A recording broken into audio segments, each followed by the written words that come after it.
Abra sua Bíblia comigo aí em 1 João capítulo 4.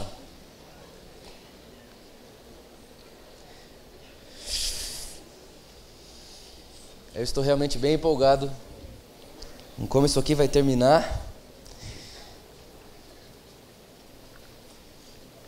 1 João capítulo 4.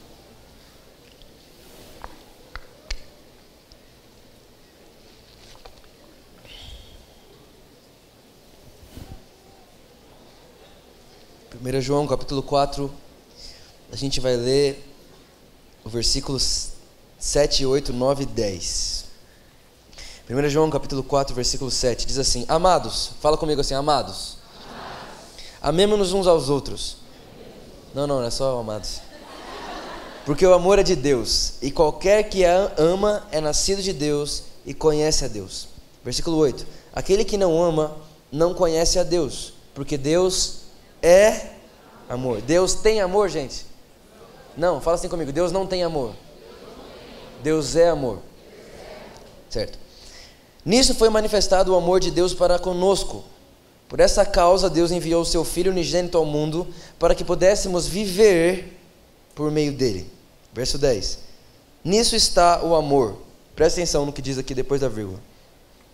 Não em que nós tenhamos amado a Deus, mas em que Ele nos amou e enviou seu Filho para ser a propiciação pelos nossos pecados.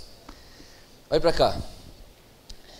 A Bíblia diz em Efésios capítulo 1 que antes da fundação do mundo nós já estávamos dentro de Deus.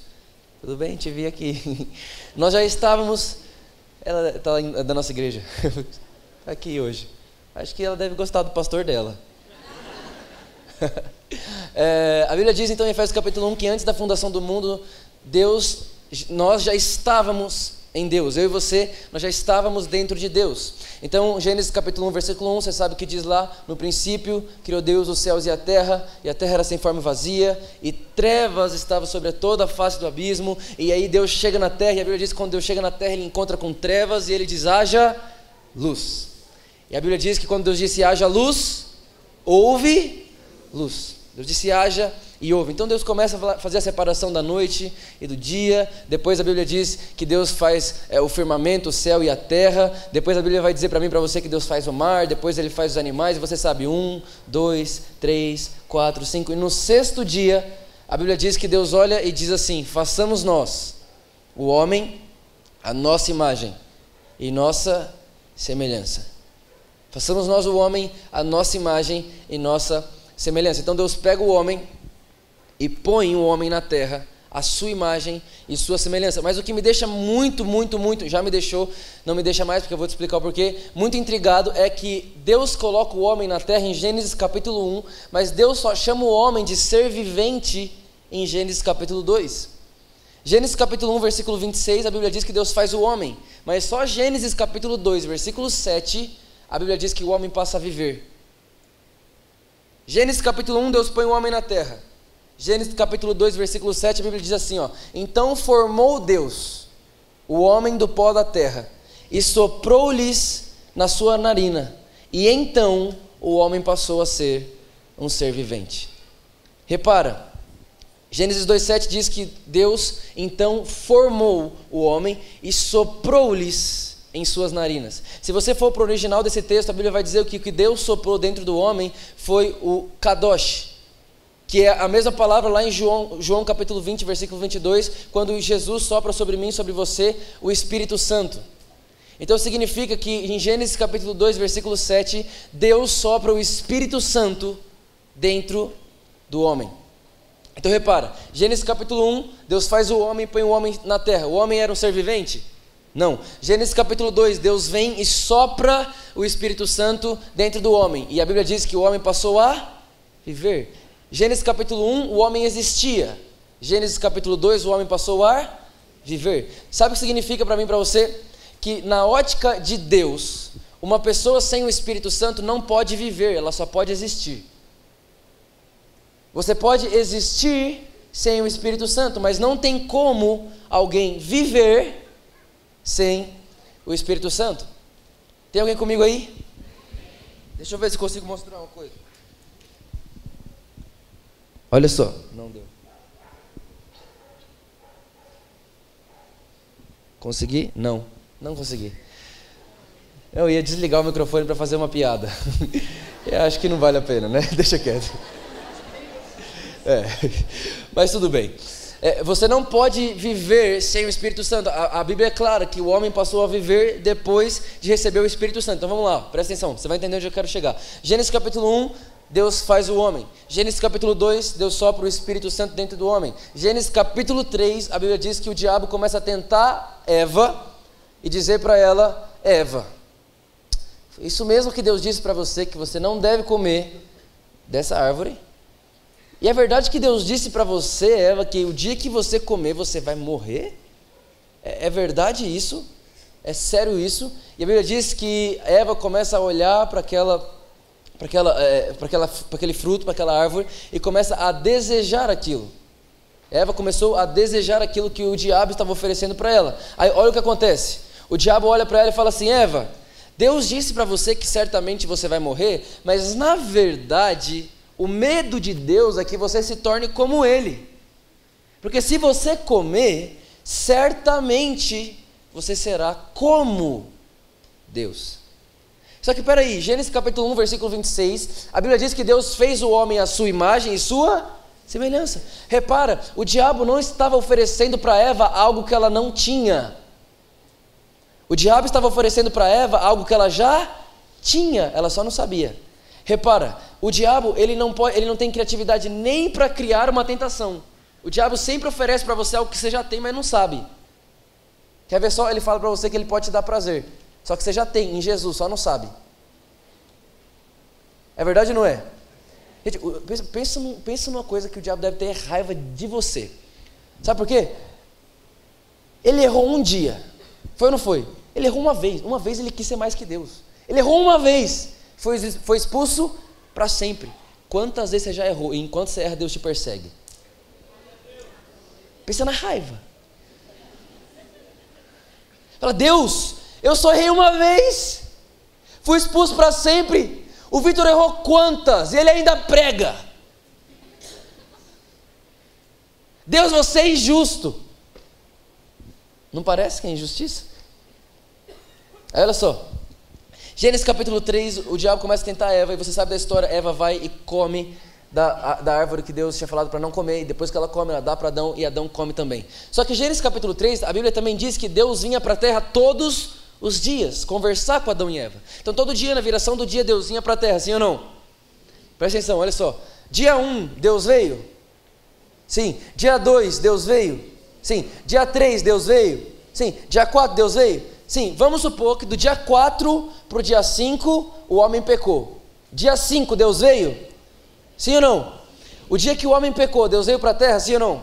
Sim, sabe por quê? Porque o seu pecado não afasta Deus de você. O seu pecado afasta você de você mesmo. Quem tinha mudado o dia que o homem pecou, Deus ou o homem? Repara, o pecado do homem não muda Deus, muda o homem. Deus desceu para a terra da mesma forma. Só que pensa, no dia 3, quando Deus desceu para a terra, o homem estava esperando Deus chegar. No dia 4, quando Deus desceu para a terra, o homem que esperava Deus chegar, agora começou a fugir de Deus. Então quem foi que mudou, Deus ou o homem? O homem mudou. Mas olha que incrível, o dia que o homem peca, ele se torna um fugitivo. Mas sabe o que o homem nunca imaginou? Que enquanto ele se tornava um fugitivo, ele ia se encontrar com Deus perseguidor. Aí 6 pessoas entenderam, para vocês que eu estou pregando. Olha só, o dia que o homem ele se torna fugitivo, ele se encontra com uma face de Deus que ele não conhecia. Um Deus que não desiste de perseguir o que ele ama. Aí, olha só isso aqui, pensa. É por isso que a Bíblia diz lá em Salmos, o salmista Davi, ele olha para mim, para você e fala assim: Vitor, eu já fui no mais alto lugar tentar me esconder de Deus. Não deu certo. Aí eu pensei, não, é porque eu estou alto demais, deve ser perto do céu, sei lá, alguma coisa. Eu vou descer o mais baixo lugar. Eu vou ir para o lugar mais baixo da terra. Vitor, também não consegui. E o salmista Davi olha para mim, para você em Salmos e fala assim: gente, não existe um lugar, nem mais alto, nem mais baixo, onde você possa se ausentar do amor de Deus por você.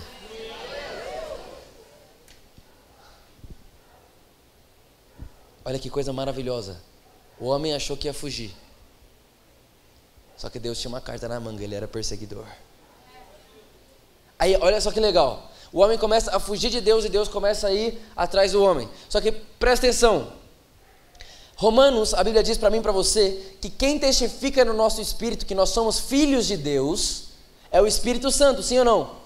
E a Bíblia diz que o salário do pecado é a morte. Então, o dia que o homem pecou, ele morreu? Sim. Aonde? No Espírito. O homem morreu no Espírito o dia que ele pecou. E o Espírito Santo testifica no nosso Espírito. Então, o dia que o homem peca e ele morre no Espírito, o Espírito Santo não tem mais onde testificar que o homem é filho de Deus. Porque se o Espírito Santo continua testificando que o homem é filho de Deus, o homem poderia ter errado, mas nunca iria fugir, porque você não foge do seu pai quando você sabe que ele é bom. Então repara, Deus deixou de ser pai? Não. Foi Adão que esqueceu que era filho, porque perdeu a vida no Espírito. Então, na verdade, quando a Bíblia diz que o salário do pecado é a morte, ela está dizendo assim, o salário do pecado é você não se lembrar que você sempre foi filho de um pai que é bom. Adão pecou e continuou vivendo, sem a testificação da melhor coisa da terra. Eu sou o filho de Deus. Então o problema é que às vezes a gente pensa, não, o salário do pecado é a morte, e pensa, não quero passar a vida no inferno, então não vou pecar. É verdade ou não é?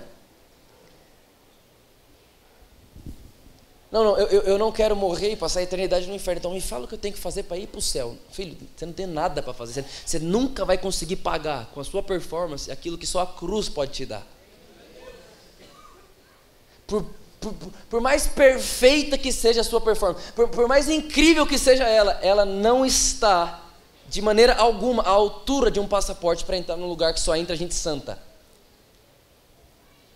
Por isso, o dia que o homem peca e se torna fugitivo, ele precisa reconhecer uma coisa: precisamos de um Salvador. Não dá para se salvar sozinho. Só que, gente, o dia que o homem peca, talvez o diabo pensou, peguei Deus de surpresa. Não. Sabe por que não? Porque a Bíblia diz em 1 Pedro que já tinha um cordeiro morto desde antes da fundação do mundo. Já existia um cordeiro morto antes da fundação do mundo. Jesus ele não morreu simplesmente há 2000 anos atrás, não. Antes de você e eu nascermos, ele já tinha morrido. Sabe por quê? Para Deus, morrer não é quando você simplesmente morre e deixa de respirar. Para Deus, você morre quando você deixa de viver para você. Então, antes do mundo ser mundo, já tinha um plano de Deus dizer, se o homem errar, a gente vai lá e vai pagar. Agora pensa só, qual que é o seu nome, você? Sabrina. Posso usar você, rapidinho? Sabrina, você me deve $1 milhão. Eu consigo ir para Maldivas 5 anos seguidos. Ia ser muito legal se você me devesse $1 milhão. Não ia, não? Não? Para mim ia. Para você não? Mas pensa só, você me deve $1 milhão. Eu chego em você e falo assim, Sabrina, porque eu sou muito legal, tá? Porque eu sou muito bonzinho, e porque outra pessoa muito generosa pagou para mim ir para Maldivas com a Luísa, eu não vou te cobrar mais isso. Tá bom? Vou deixar quieto. Você pode ir embora, você está perdoado, você nunca mais vai pagar isso. Quem é que acha isso justo? Quem acha? Você tem coragem de achar isso justo? Não, por que não? Porque eu tinha $1 milhão, não tenho mais, porque a Sabrina disse para mim que ia me pagar e não me pagou. Isso é justo? Não. Deus é justo? Sim ou não? Sim ou não? Sim. A Bíblia diz que o salário do pecado é a morte. Então, todo mundo aqui pecou um dia na vida? Então você merecia o quê? Morrer ou viver? Morrer. Agora, pensa, Sabrina, você deve a morte para Deus. Deus é justo? É. Aí ele chega em você e fala assim, Sabrina, você me deve a morte. Aí faz sim, deixa quieto. Pode ir embora, não tem nada não. Isso é justo? Não, de forma alguma.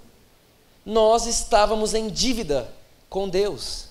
Nós tínhamos uma dívida de morte com Deus. Só que como Deus é bom e gente boa não fica te cobrando, alguém falou amém mais forte, né? Como Deus é bom e Deus não é um Deus cobrador, Deus não é um Deus que vem pesar a mão, Deus não é um Deus que vem cobrar de você o que você merece dar para Ele. Não, Deus não é assim. Como Deus é bom, mas você devia a Ele, sabe o que Ele fez? Ele disse assim, Vitor, você está me devendo a morte. Só que assim, eu amo você demais para te cobrar. Então eu vou fazer o seguinte, eu vou me fazer homem. E eu vou pagar para mim mesmo o que você me devia.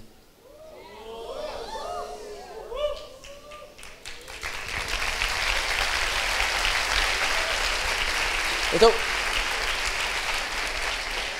alguém esses dias atrás chegou e me falou assim: Vitor, você tem que tomar cuidado com essa mensagem sua aí, viu? Eu digo, mas por quê? Não, porque você prega amor. Eu falo, então eu estou pregando Deus. Mas Deus, Vitor, você tem que entender uma coisa. O tanto que Deus é amor, Deus é justiça também. Eu falei, que bom. Aí eu falei assim, e exatamente por isso que eu sei que a mão de Deus nunca vai pesar sobre mim. Porque Deus é justiça. Não, Vitor, você tem que entender uma coisa. Cada pecado está sendo contabilizado. Eu falei, não está não, já foi. Não, pera, vai ficar melhor. Aí a pessoa falou, mas essa mensagem, ela é torta. Essa mensagem é torta, vida. Esse evangelho seu é torto, você prega só o lado bom. Aí eu falei, mas só tem lado bom. Que lado ruim que tem? Eu estou perdido, agora eu não estou mais. Vai piorar. Aí a pessoa falou, mas e o que você faz então com a justiça de Deus? Eu falo, ela tem nome até se você quiser. Aí ele, qual é o nome dela? Eu falei, Vitor. Sabe por quê? 2 Coríntios capítulo 5, versículo 21. Aquele que não tinha pecado, Deus o fez pecado, para que em nós fosse feita a justiça de Deus. Você quer saber o nome da justiça de Deus? Vitor Azevedo. Muito prazer. Justiça de Deus.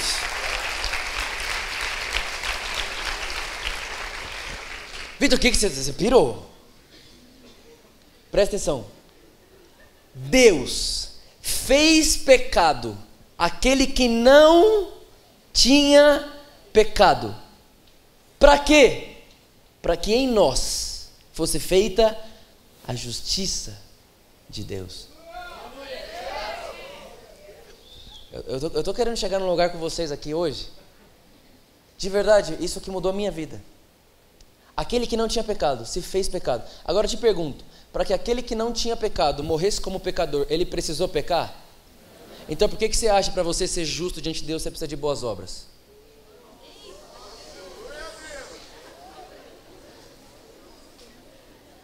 Você não se torna justo quando você faz obras de justiça. Você se torna justo quando alguém que nunca pecou morre como pecador por você. A sua dívida com Deus não é paga pelas suas condutas. A sua dívida com Deus foi paga em Jesus.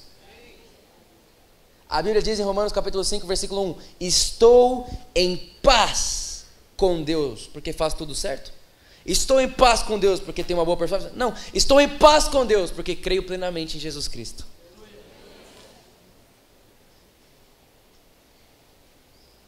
Agora, presta atenção aqui. Isaías, a Bíblia diz assim, ó, agradou ao Pai moê-lo. Foi ou não foi? A ira de Deus, presta atenção nisso. A ira de Deus foi completamente depositada em Cristo Jesus. Completamente. A Bíblia diz em Isaías 54 que Deus prometeu, Deus jurou por si mesmo. Ele disse assim, ó, eu nunca mais, depois desses dias, ou seja, depois de Isaías 53, ele tomou sobre si o nosso pecado, a nossa dor, a nossa enfermidade. Depois desses dias, eu nunca mais voltarei a ficar irado. Isaías 54. Por causa de quê, Jesus? Porque toda a ira que eu tinha com a humanidade, eu depositei em alguém que era santo. Agradou ao Pai moê-lo, para que o Pai nunca precise moer eu e você. Então presta atenção, Jesus morreu como você merecia. Que sentido faz Jesus morrer como você merecia, se não for para você viver como Jesus merece?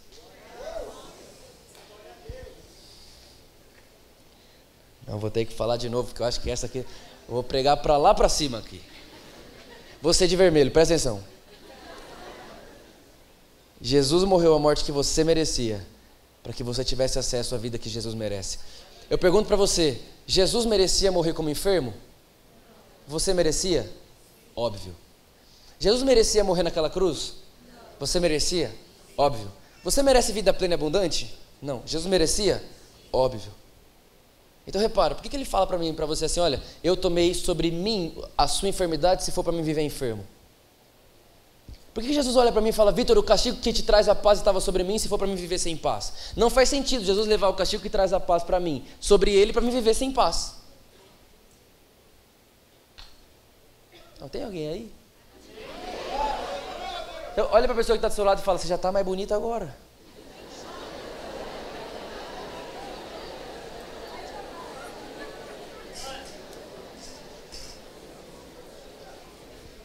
Aí é só, a última aqui, ó.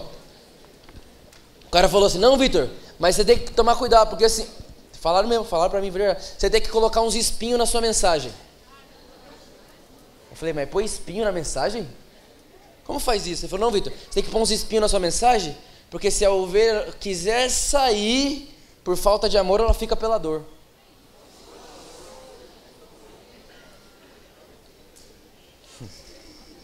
Eu falei, gente, o cara estava usando uma camiseta da Nike, eu falei, o diabo veste Nike.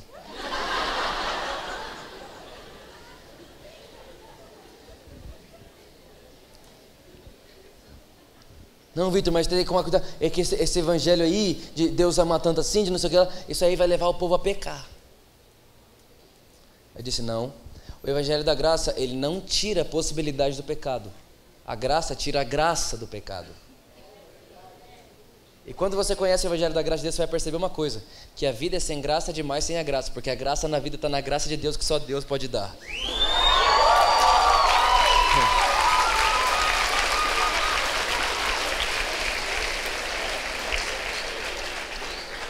É por isso que a nossa igreja chama Comunidade da Graça, aleluia.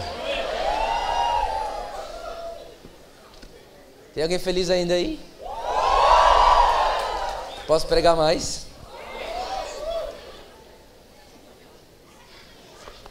Eu acho que foi semana passada, como eu falei pra vocês, a Luísa está aqui 15 dias. Semana passada ela ficou muito mal, o corpo dela ficou muito fraco, enfim, muita coisa na cabeça, né? Pensa. É claro que ela não está preocupada com o homem que ela vai casar, né? Porque não precisa. Mas muita coisa e tal, e a imunidade dela baixou, enfim, a gente não estava comendo muita coisa boa, a gente estava só viajando para um lado para o outro, quando não era para fazer alguma coisa de casamento, eu estava indo pregar em algum lugar em São Paulo de carro, então só comendo na estrada, comendo besteira, enfim, ela começou a passar mal. E ela começou a ficar muito mal. Sabe, você olha para a pessoa e fala, ela não está muito bem mesmo. A boca começa a ficar branca, começa a ficar tudo estranho, e começou a dar enxaqueca nela. E no outro dia eu ia para Brasília, pregar em Brasília, e ela ia ficar aqui. E eu me lembro que eu acordei de manhã, bem cedinho, umas 5 da manhã eu acordei, e ela tinha acabado de mandar uma mensagem para mim, tipo, não estou conseguindo dormir, minha cabeça está doendo muito e tal, enfim. Aí eu fui até onde ela estava. Quando eu cheguei lá, gente, eu vi ela daquele jeito, eu tive um sentimento. Eu olhei para ela, e eu podia orar para Jesus curar ela, não podia? Sim ou não? Mas naquela hora, eu estava tão desesperado. Olha a oração, gente, não faça isso não é bíblico, mas na hora que eu olhei para ela daquele jeito, eu falei assim, Deus, pega tudo de ruim que está nela e põe em mim. Mas deixa ela sem isso. Deus, pega essa enxaqueca, põe na minha cabeça, mas não deixa lá. Como se Deus tivesse feito ela ficar assim, né? Pensa. Mas na hora do desespero, eu falei, não quero de jeito nenhum. E eu tinha que ir para Brasília. Eu entrei dentro do meu carro, e aquele dia eu fui com o meu próprio carro para o aeroporto, então eu entrei para dentro do meu carro, e gente, eu comecei a chorar dentro do carro. Falei, e pensa, a igreja que eu ia em Brasília era um sonho que eu tinha de conhecer. Eu tinha um sonho de conhecer aquela igreja, a administração deles são incríveis. Eu falei, Deus, era o meu sonho nessa igreja, mas não hoje. Hoje eu queria ficar em casa, com a Luísa. Isso, faz isso que eu ganho ponto. Vai. Vai, gente. Me ajuda isso. Oh.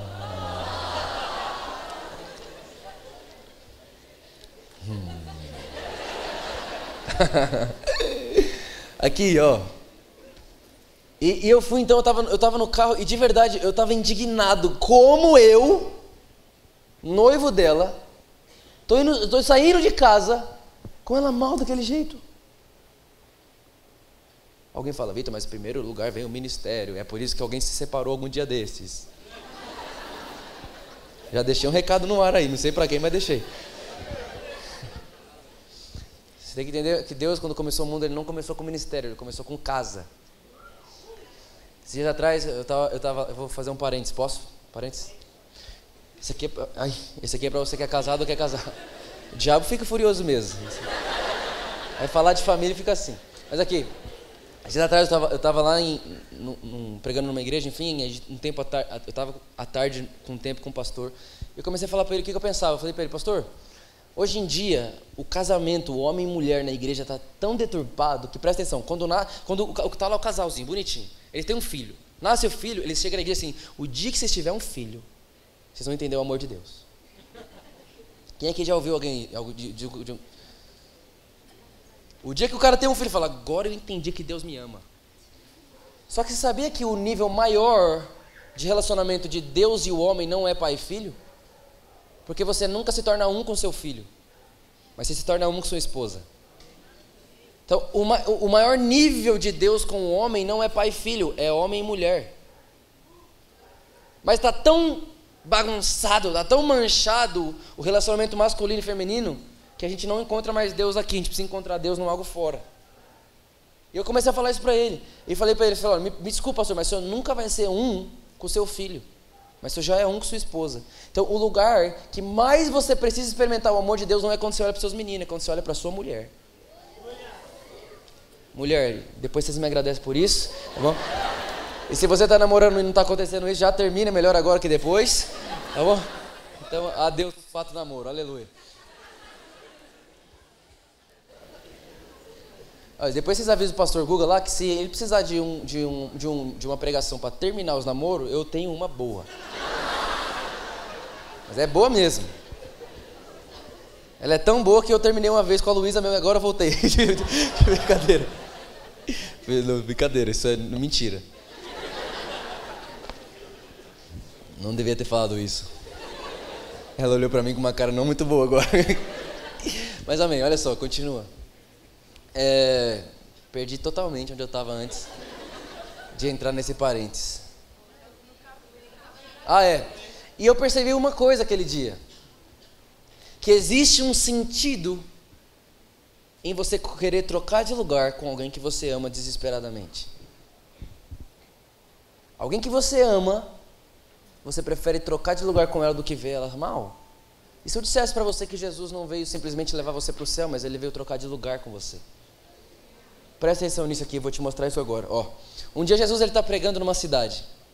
Está lá pregando. E a Bíblia diz que ele termina de pregar, então ele começa a voltar para Jerusalém. No caminho de Jerusalém, a Bíblia diz que ele encontra com um leproso. Eu não sei se você sabe, mas culturalmente falando, um leproso ele não fica a menos de 5 quilômetros da entrada da cidade, porque ele é considerado maldito. Então, aquele leproso, ele estava no mínimo 5 quilômetros de distância da entrada da cidade. Estão comigo aí? Sim? Então, ele estava no mínimo 5 quilômetros de distância da entrada da cidade. E ele está lá, leproso, e Jesus está passando. E a Bíblia diz que quando Jesus está passando, o leproso começa a gritar e dizer assim, Jesus, eu sei que se você quiser, você pode me curar. E a Bíblia diz então que Jesus olha para ele e fala, eu quero, toca nele. E ele é curado. E aí quando ele é curado, aquele leproso que não podia entrar na cidade, Jesus olha para ele e fala, agora você vai entrar na cidade, e você vai se apresentar aos sacerdotes. E então ele vai, isso está lá em Marcos capítulo 1, depois você pode ler na sua casa. Aí aquele leproso ele entra e sai correndo para a cidade. E quando ele entra na cidade, ele começa a contar para todo mundo o que Jesus fez por ele. E começou um alvoroço na cidade, porque um leproso foi curado no sábado. Começou um alvoroço. De repente, Jesus está chegando na cidade. E quando ele vai entrar na cidade, a Bíblia diz que era tão alvoroçado que ele não podia entrar mais na cidade. Repara, o leproso podia entrar na cidade, sim ou não? Jesus podia? Sim. Até que Jesus encontrou com ele. Porque quando Jesus encontrou com ele, ele falou assim, olha, eu posso entrar, você não pode. Faz o seguinte, eu dou para você meu passe livre, pego para mim o seu passe proibido. Você entra no meu lugar e eu fico de fora para você. É por isso que a partir daquele momento Jesus não entrava mais na cidade.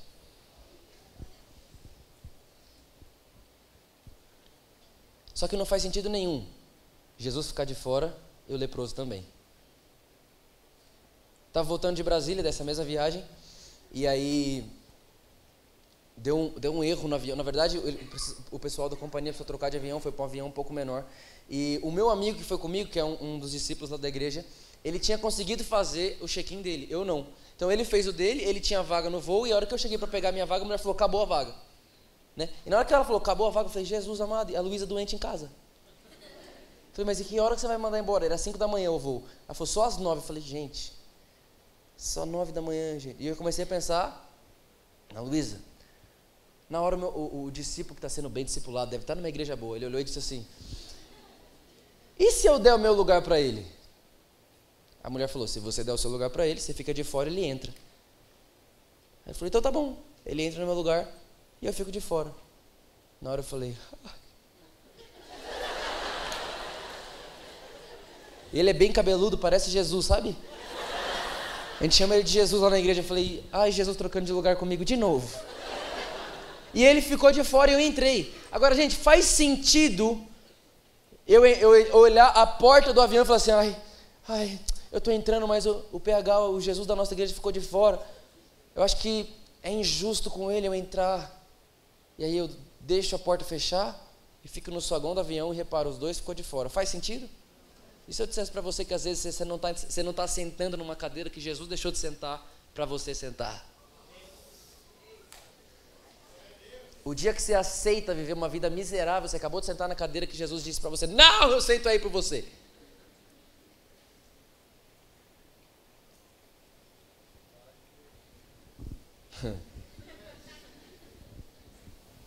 Tá dando para entender alguma coisa? Então esse silêncio é porque vocês entenderam. Então tá. Olha só. Outro dia desses, Jesus é preso pelos judeus. E isso aqui de verdade, isso faz uns 5 meses que Jesus falou isso comigo, que eu vou falar para vocês agora. E naquele dia parece que eu nasci de novo. Foi o dia que eu disse, não, hoje eu entendi que Deus me ama. Presta atenção. Os judeus pegam Jesus e levam Jesus para o governador. E fala assim, olha, a gente quer que você mate ele. O governador olha e fala, por quê? Os judeus dizem, porque ele se diz ser filho de Deus, e quando ele se diz ser filho de Deus, ele se faz igual a Deus, isso é blasfêmia, ele merece morrer. Só que, pensa, os judeus falando para ele, mata Jesus, e a esposa dele dizendo para ele, não mata. E lá, naquele momento, tinha toda uma questão política.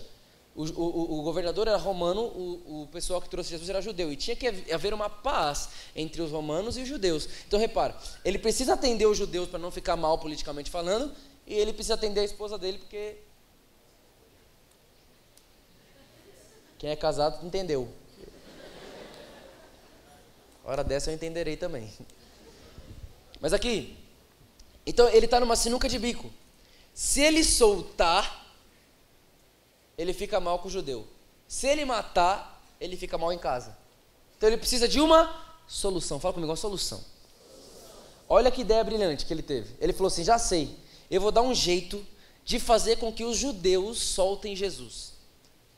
Sabe o que eu vou fazer? Eu vou pegar o pior dos bandidos dessa cadeia que vai morrer, que está destinado a morrer. Eu vou pegar o pior. Qual que é o pior? Quem é que está de pior? Está Barrabás. Olha só, a Bíblia fala que ele era um assassino famoso. Gente, quem é que concorda comigo que bandido ruim não fica famoso? Quem fica famoso é bandido bom.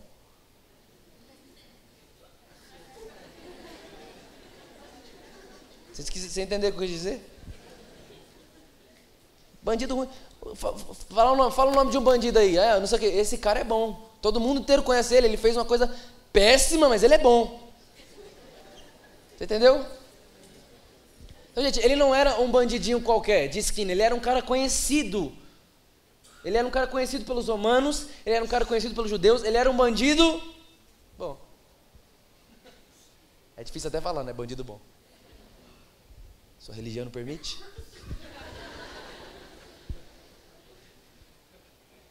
Ele disse, eu vou pegar esse cara, vou botar ele do lado de Jesus e falar, gente, escolhe aí quem vocês querem que solte. Eles vão soltar Jesus, claro, e aí fica tudo bem. Ideia genial. Então ele fala para os soldados romanos, vamos lá buscar Barrabás. Aí imagina. Não sei se você já viu ou se você sabe, mas a cela romana era muito, mas muito judiada. Eles não viam a luz, eles só tinham que comer para não morrer até o dia de ser crucificado. Então imagina lá, Barrabás está lá. E Barrabás sabia que a próxima vez que ele saísse daquela sala e visse a luz do dia, ele ia morrer. Próxima vez que eu sair daqui, eu estou indo para a cruz. Não tem como mais não. Já era, estou destinado a morrer. Aí imagina ele lá, no cantinho dele, de repente vem alguém, o governador está te chamando. O que você acha que aconteceu com o coração dele? Desesperou. Então, o soldado romano abre a porta, ele está todo preso e ele começa a ir, ele começa a ver a luz do dia. Imagina, pensa comigo, ele começa a ver a luz do dia. Ele começa a dizer, é a última vez que eu estou vendo a luz do dia. Só que sabe o que Barrabás não sabia? É que enquanto ele via a luz do dia, ele ia dar de cara com a luz do mundo. Olha o coral. Nossa. Pareceu Minions. Ó. Ele se encontra com Jesus. Agora você imagina. Jesus, a Bíblia diz que ele era famoso. Barrabás, a Bíblia diz que ele era famoso. Temos aqui um encontro de famosos. Se fosse hoje em dia, sei lá, em Hollywood isso aqui. Olha só. Jesus famoso, Barrabás famoso, um do lado do outro. E a multidão na frente assim, ó. Um famoso por curar, o outro famoso por ferir. Esse aqui matava, Jesus ia lá e ressuscitava o que ele matou. Esse aqui feria, Jesus ia lá e curava. Esse aqui prendia, Jesus ia lá e soltava. Repara, um famoso por tirar a vida, um famoso por dar a vida. Sendo comparado um com o outro. Olha só. Aí pensa, o governador vai fazer a pergunta para o povo. Gente, aqui, temos aqui do nosso lado aqui Jesus. Jesus, cadê Jairo? Ô Jairo, sua filha está bem?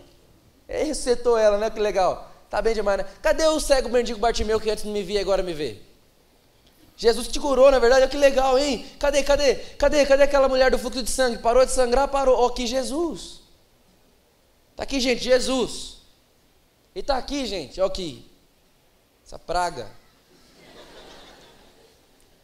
Cadê aquele bairro que ele já matou 3 crianças? Cadê o pai daquelas meninas que ele abusou? Está aqui, ó. Jesus e Barrabás. Quem vocês querem que eu solte? A Bíblia diz que eles começaram a gritar, solte Barrabás. Eu imagino que na hora ele falou, gente, pera. Não é quem é para matar, é quem é para soltar. E a Bíblia diz que o povo gritava cada vez mais alto, solte Barrabás. E teve um dia que eu olhei e falei assim, Deus, o povo, então a voz do povo pode matar Jesus? Aí Jesus me lembrou de Filipenses capítulo 2, versículo 5.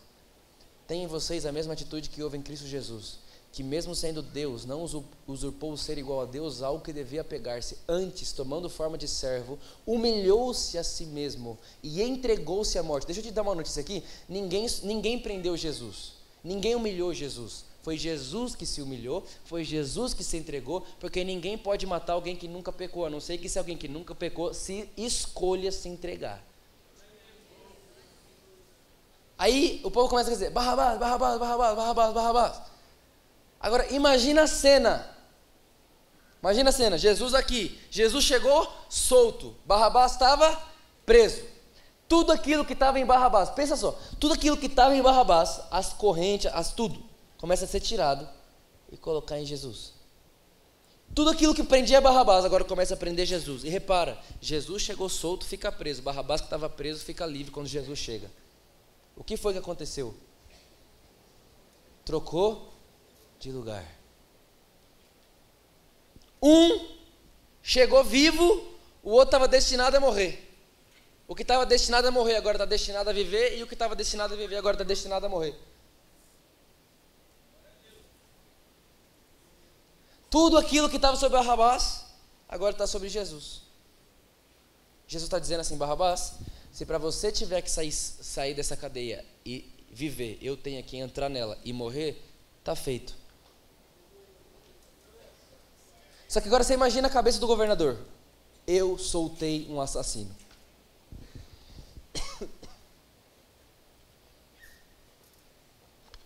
E aí foi essa pergunta que eu fiz para Deus, que eu falei para vocês que mudou minha vida. Eu falei, Deus, esse governador é burro. Ele não precisava soltar Barrabás, era só ele fazer uma 4ª cruz. E matar Jesus, os 2 ladrões da cruz, e Barrabás. Mas como que me solta um assassino? Famoso. Que deve ter demorado para prender.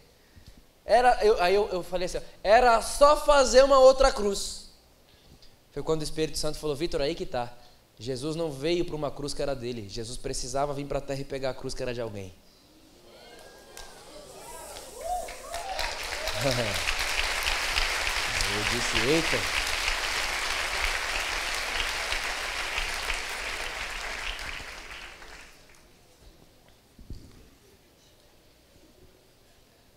muito mais legal que ser evangélico, não é? Aí pensa. Quando Jesus falou isso, o Espírito Santo falou isso para mim, eu comecei a rolar na cama. Comecei a falar, eu não te amava até agora. Agora que eu entendi que você me ama, que eu posso te amar de volta. Olha o que Jesus fez.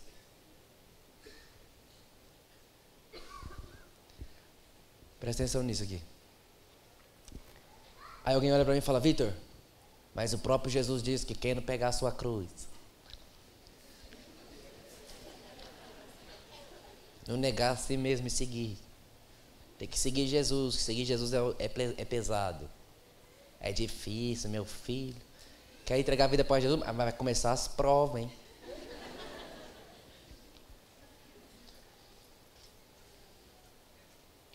Tem que carregar a cruz. Esses dias atrás, estava no banheiro da minha casa. O Espírito Santo falou, Vitor, quantos dias da vida de Jesus ele carregou a cruz? Eu falei, uai, deve ser piada. Quantos dias da vida de Jesus ele carregou a cruz? Eu disse, 1. Ele disse, 1, por que 1? Aí eu disse, porque no fim do dia ele estava morto. Eu falei, entendi. Quem é que fica carregando cruz nas costas a vida inteira? Quem não morre no fim do dia, porque quando já não vivo mais eu.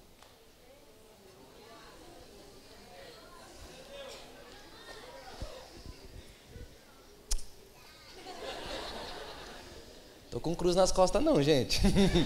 Eu tô não. Faz sentido nenhum. Alguém que vive carregando cruz a vida inteira, sendo que Jesus carregou um dia só. Você quer seguir Jesus? Siga, mas vai com ele até a cruz e morre. Não fica vivo lá agonizando, que faz mal. Morre, que quando você já não vive mais, agora é Cristo que vive em você.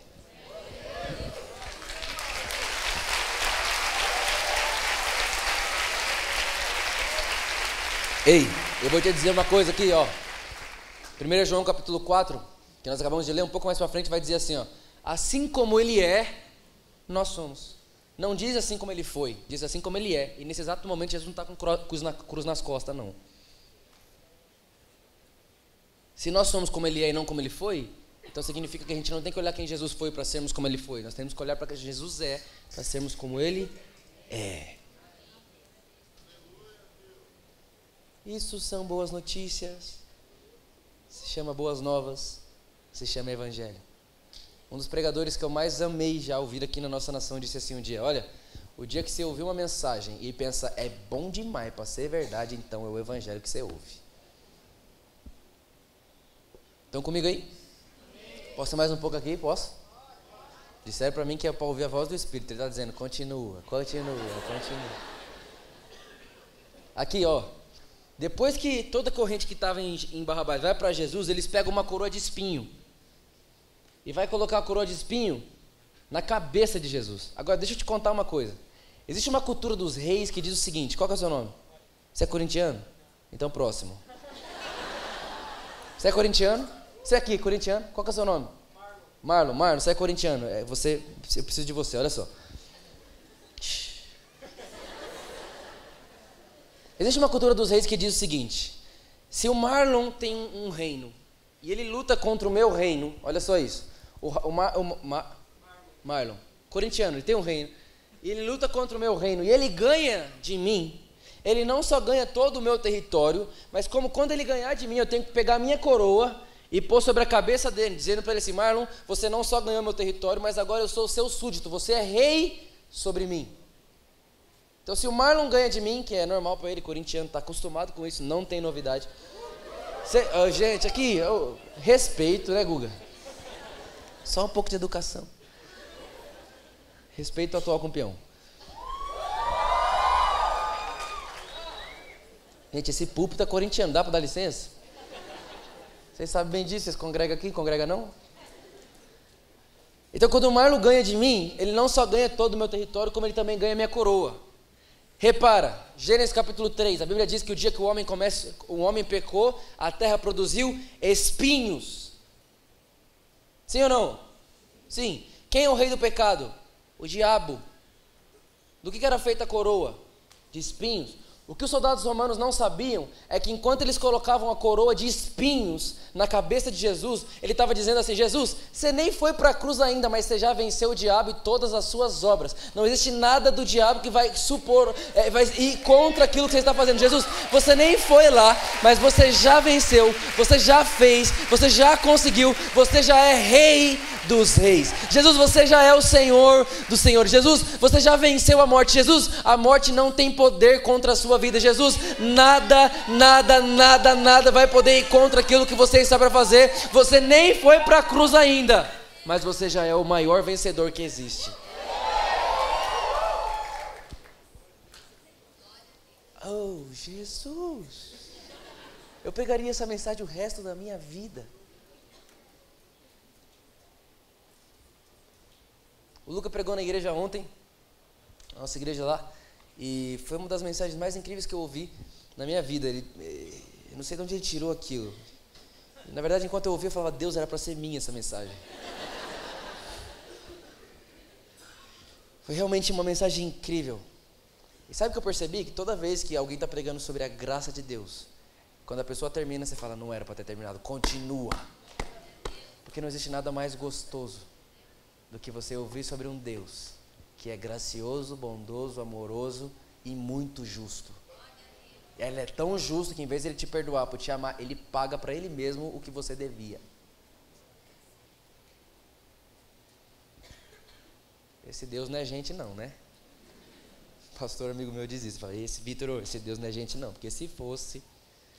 Agora olha só, ele põe uma coroa de espinho na cabeça de Jesus.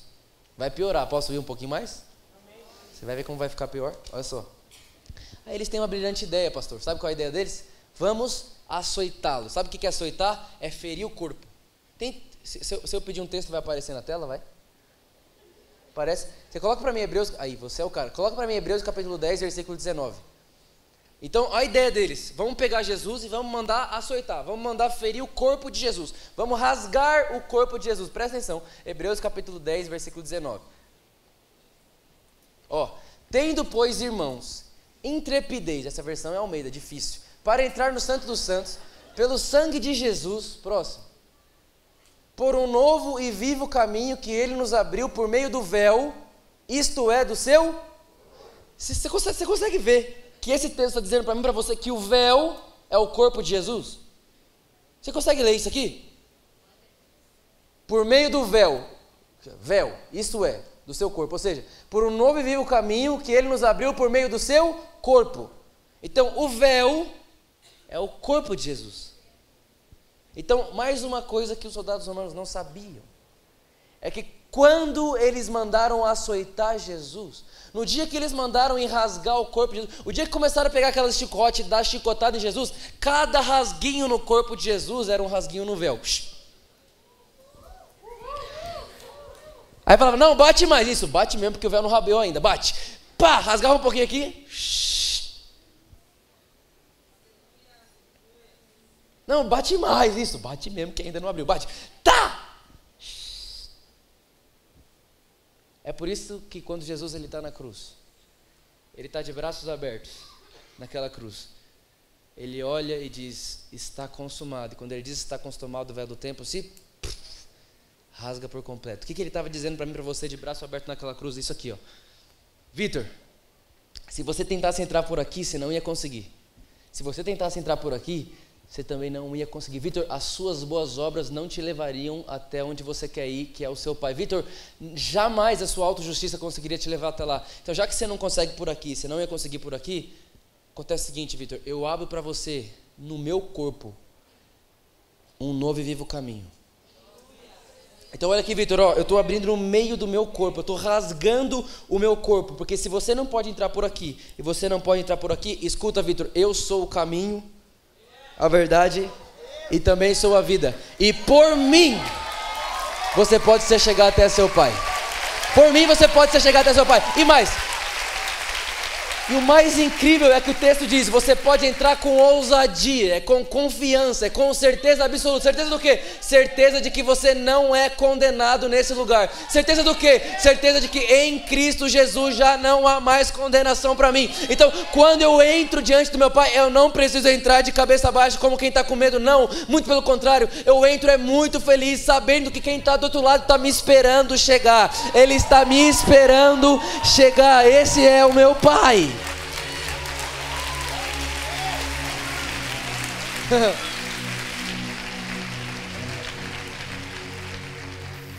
Aí olha só, começa com Deus fazendo o homem a sua imagem e semelhança, o homem caindo e Deus perseguindo o homem. Jesus vem, abre um vivo caminho, a gente entra por ele. A Bíblia diz em Apocalipse que um dia a gente vai se encontrar na Nova Jerusalém, na nossa cidade, enfim. Não sei como que você pensa de sua teologia escatológica, mas enfim, o céu, Nova Jerusalém, nós vamos se encontrar com Jesus. E quando a gente for se encontrar com Ele, presta atenção nisso. A Bíblia diz que os anjos, eles vão pegar algumas coroas e vão vir colocar na nossa cabeça. A gente vai receber coroas. E a Bíblia diz que essa coroa significa as recompensas do que fizemos na terra. Então é como se os anjos viessem aqui, Vitor, está aqui uma coroa para você, por tudo que você viveu na sua vida, porque você amou sua casa, amou sua esposa, você serviu a igreja, você fez o que você tinha para fazer com amor e compaixão, está aqui sua coroa. E talvez alguém fale, uhul, que final maravilhoso, serei coroado. Só que não termina aí. Sabe como termina a história da terra? A hora que o anjo vem e coloca a coroa na nossa cabeça, a Bíblia diz que a gente pega a coroa, tira a coroa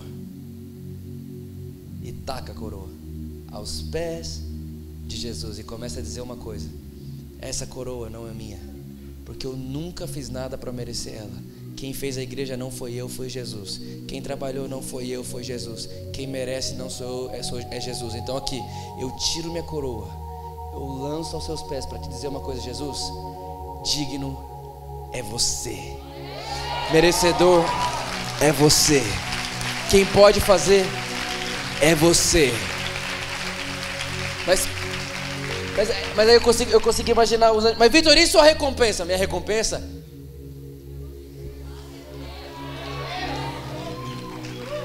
Vitor, mas esse é o galardão? Aquela face bonita ali que brilha mais que o sol do meio-dia, aquele cabelo branco, aquilo, deixa eu cair naquele cabelo, pelo amor de Deus, eu preciso nadar dentro daquele, me solta, eu quero minha recompensa que é Jesus. Começou Deus fazendo o homem a sua imagem, e termina eu tacando tudo e correndo para Jesus de novo. É assim que começa, é assim que termina. E se o começo e o final está garantido, calma, você está no meio, é só o processo, não é o final do filme ainda. Ai, meu Deus do céu, como ficar triste com uma realidade dessa, assim ou não, gente? Esses dias perguntaram para o Danduque, por que você está sempre feliz? Ele disse, porque eu estou sempre salvo. Mas você não fica triste não? Às vezes ela tenta chegar em mim, mas quando ela chega em mim eu falo para ela, você é salva também. E aí pulo de alegria. Ai, eu quero chegar nesse lugar. Danduque tem 85 anos de idade, está glorificado quase já, na terra glorificado. Para a gente poder terminar isso aqui, que eu já passei da minha hora aqui.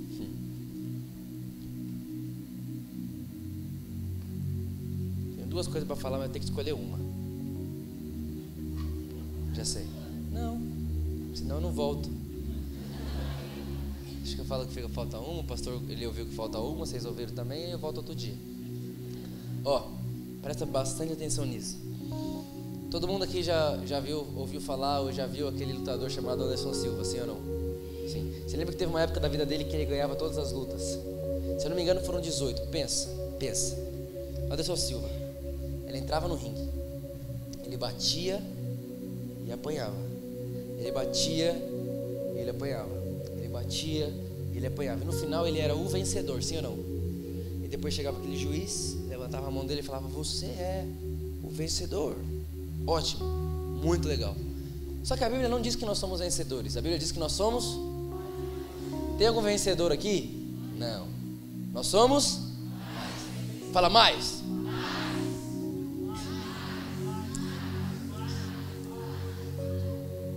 Mais.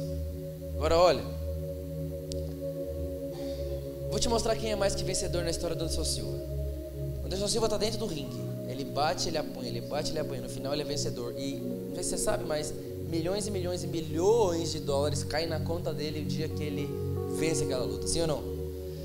Cai milhões e milhões e milhões e milhões e milhões e milhões de dólares numa conta que o cartão não está no bolso dele. Sabe onde está o cartão? Na mão da esposa dele. Só que repara, o Anderson Silva, ele está dentro do ringue, batendo e apanhando. E a esposa dele está em casa, na coberta, no ar-condicionado, comendo pipoca, assistindo TV Combate. Mas o cartão da recompensa está no bolso dela. Eu não sei se você entendeu o que eu quis dizer aqui. Mas nós não somos os que entram no ringue. Nós somos a noiva de quem entrou. Jesus pagou, Jesus entrou, Jesus lutou, colocaram a coroa de espinho em Jesus, bateram em Jesus, colocaram a cruz em Jesus. E quando Jesus venceu, nós fomos feitos mais do que vencedores em Cristo Jesus. Oh meu Deus, isso se chama Evangelho, boas notícias da graça. Agora, foi uma coisa que até hoje de tarde, a hora que eu entrei no quarto, eu precisava dormir um pouco hoje à tarde. E antes de dormir eu parei para pensar um pouco. Eu fiquei com Jesus um tempo e eu comecei a pensar sobre isso. Todo mundo que está aqui, que encontrou a graça de Deus, ganhou de herança tudo que Jesus tem. Só que, Vitor, por que eu ganhei tudo de herança, mas não estou vivendo nada disso? Porque você ganhou, mas o que te dá acesso é maturidade. É como se maturidade fosse a chave do reino. Quando você cresce em maturidade, então você cresce em acesso. É tudo seu, mas enquanto o herdeiro é menino, ele nada se difere de um escravo. Gálatas 4:1. Eu vim aqui para dizer para você que tudo que Jesus tem, você tem também. E que você tem acesso a tudo que Jesus tem, enquanto você amadurece. E talvez você pense, Vitor, mas eu sou novo demais para ser maduro. Entenda que na Bíblia, maturidade não é idade. Maturidade na Bíblia não é o tanto que você sabe de Bíblia. Maturidade bíblica é o quanto de Jesus tem em você. Maturidade na Bíblia não é quanto de experiência você tem, mas quanto com Cristo que você se parece. O quanto de Jesus tem nas suas reações é o tanto de maduro que você é para Deus. Maturidade para Deus não é a sua idade, é o seu caráter. O caráter de Cristo é maturidade bíblica. Então não importa quantos anos você tem, a pergunta é quanto de Cristo você tem. Quanto de Cristo, quanto mais é como se fosse mais ou menos isso. A proporção da semelhança de Cristo que eu tenho é a proporção que eu tenho de acesso à herança. O quanto eu me pareço com Jesus é o quanto de acesso que eu tenho. É como se... Vocês já viram aquele filme que o cara chega, aí o negócio reconhece a face, aí abre a porta? É mais ou menos isso. Isso é maturidade. Você chega, reconheceu a face de Jesus, você entra. Pareceu, mas aí então...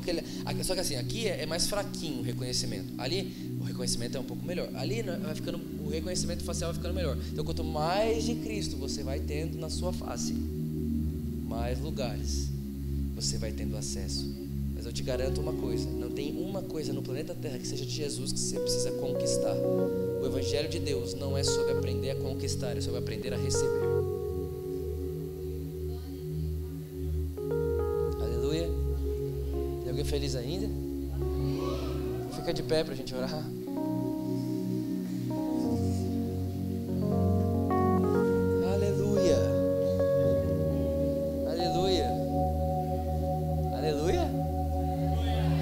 Aleluia. Olha para quem está do seu lado e fala: você me parece muito melhor. Você me parece muito melhor. Eu queria convidar você agora a fechar seus olhos e por alguns segundos começar a agradecer Jesus porque Ele pegou um dia o seu lugar. Talvez você nunca pegou o de Jesus, mas Ele pegou o seu mesmo assim.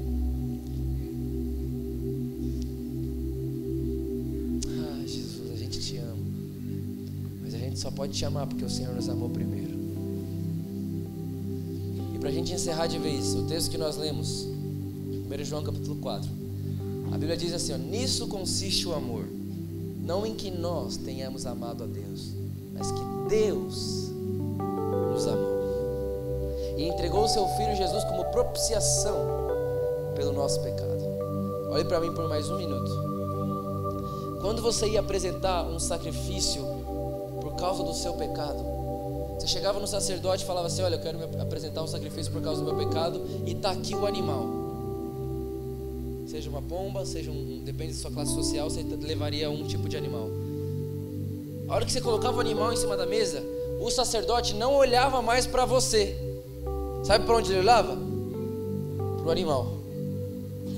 E ele passava a mão no animal e via se o animal estava perfeito. E se o animal tivesse perfeito, ele falava: pode ir embora, seus pecados estão expiados. Ele olhou para mim, para me perdoar? Não, ele olhou para quem? O animal.